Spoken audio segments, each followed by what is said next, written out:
Let's take a look at breath in another way. We've looked a little bit at it. We've tried to coordinate it with movements. We've used it to slide the breastbone up and down. But let's look at something that Moshe Feldenkrais called seesaw breathing. Seesaw breathing. So what we'll be doing is you'll be sitting. Actually, if you wanted to sit back in your chair for this, you actually could. You can also do this in lying down. It's a really wonderful long lesson out of Feldenkrais Awareness Through Movement book. But we're going to do a shorter version here in sitting, because the sitting is more accessible to many of you throughout the day. Place one hand on your chest and one hand on your belly. And just follow your breath.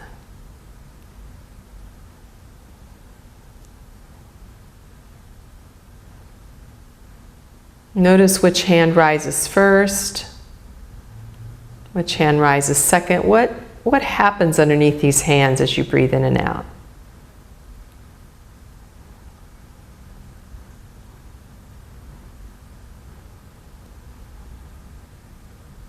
And really try to answer that question for yourself.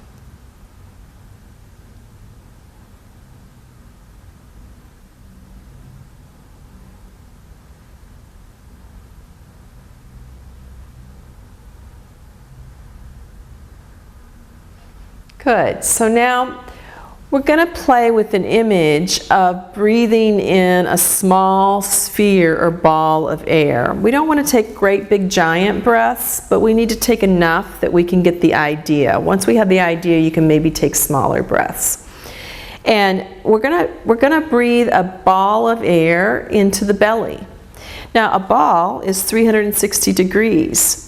So most of us think that when we breathe, when we talk about diaphragmatic breathing, breathing into the belly or breathing into the chest for that matter, we just think about mostly the chest rising, or we might think about the sides. But we very seldom think about what happens behind or what's going up or down.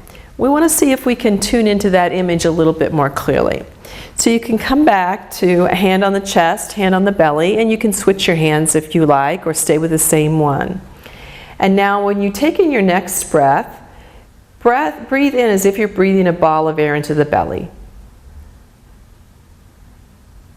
And then just breathe out. That's all you're doing for the moment. You just breathe a ball of air in and breathe out.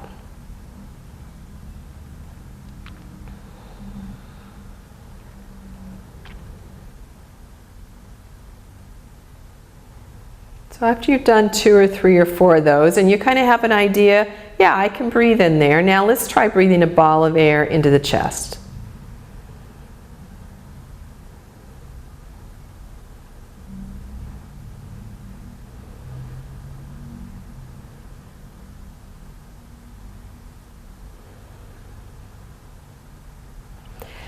Good. Now pause for just a moment and just notice for yourself if it felt like one of those was easier. So probably one is. Most of us have a tendency to breathe more in a chest or in the belly area.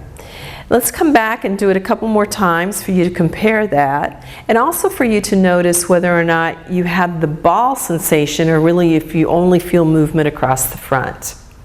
So let's start with the belly.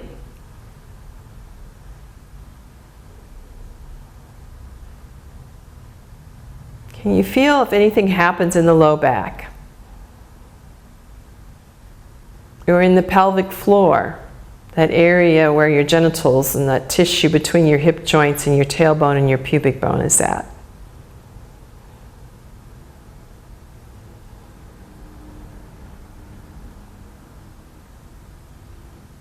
Okay, let's pause with that. Let's try the chest, a ball of air into the chest. The upper, really it's the upper body, it's really not just the chest.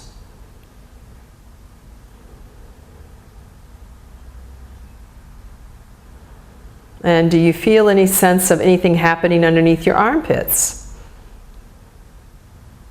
Between your shoulder blades? Something that raises the collarbones. something that flares out the ribs a little bit on the sides. And then let that go and have a pause again. So we have an example then of starting to get this idea of having a ball of air, but now we're going to see if we can take a ball of air in, keep it, and move it. It's a funny idea, isn't it? But it's very effective at establishing normal breathing and for massaging yourself from the inside out, doing some little change-ups here in the intercostal muscles, in the diaphragm, in the pelvic floor. So it's got a lot of value on multiple levels, and certainly has value for people struggling with back discomfort. So one hand is on the belly, one hand is on the chest.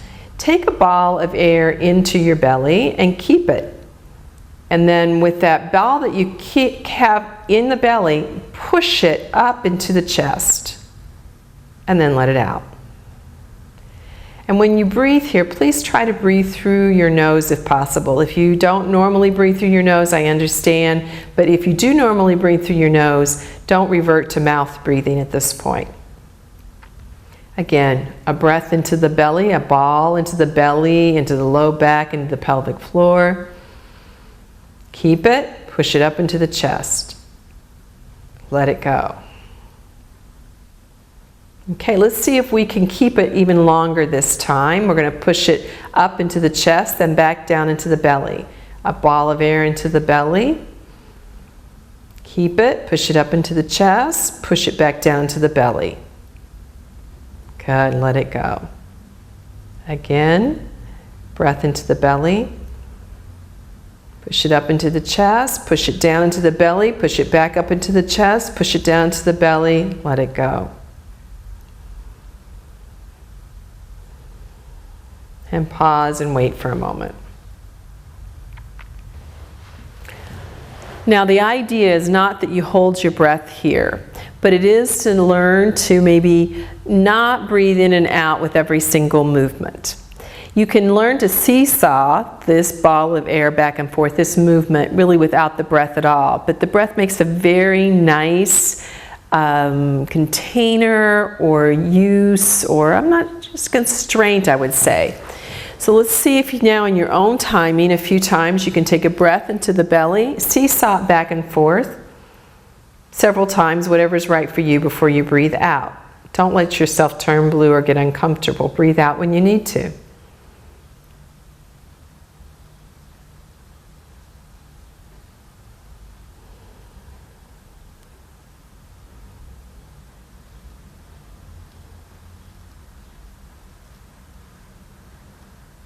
So like a teeter-totter, you're moving the breath up and down, up and down, up and down. Take another pause. Let's try it from the other angle. So one hand on the chest, one hand on the belly. Change over your hands if you haven't changed them yet. And now breathe the ball into the chest. Keep it. Push it down to the belly. Let it go. Inhale a ball of air into the chest, the upper body. Keep it, push it down into the belly, push it back up into the chest. Let it go. A ball of air into the chest, the upper body. Push it down, push it back up, push it down, push it back up, let it go. And now you, in your own timing, take it back and forth in a way that works for you, breathing out when you need to.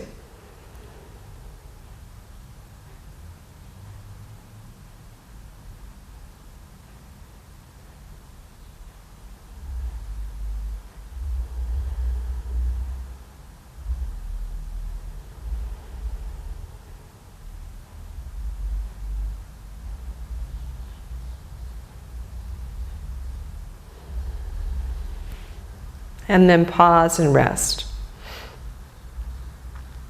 Just feel your natural breath arising and falling.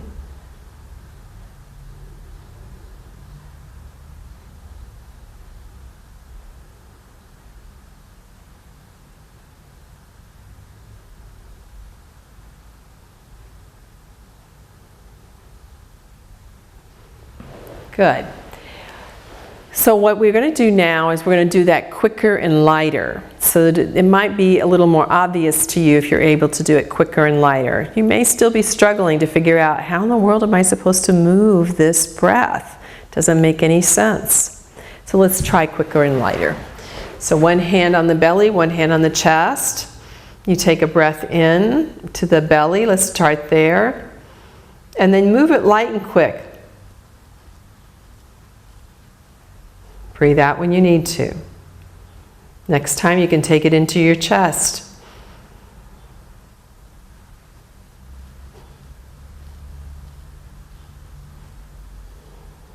And breathe out as you need to. Great. Light and quick. I encourage you to also try this lying down on the ground with your feet in standing, your knees bent. You'll find it to be quite different when you're lying on your bed or on a padded mat. And in fact, you can do this in many, many different positions, but this is a good start for you.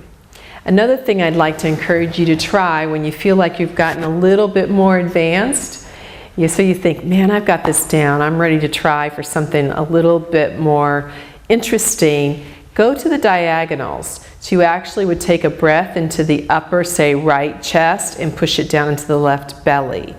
Or you would take it up into the upper left chest and push it down into the right belly. And you'll find that your ability to do this from one diagonal to the other is probably really different. I know it is for me. So that means that there's some areas that I don't move in, some muscles that I don't use in the same way, and this can be a really, really good restorative movement, both up and down in the middle, as well as on the diagonals for your back health, and breathing, and pelvic floor function, and neck ease, and shoulder health. It's a really good keeper.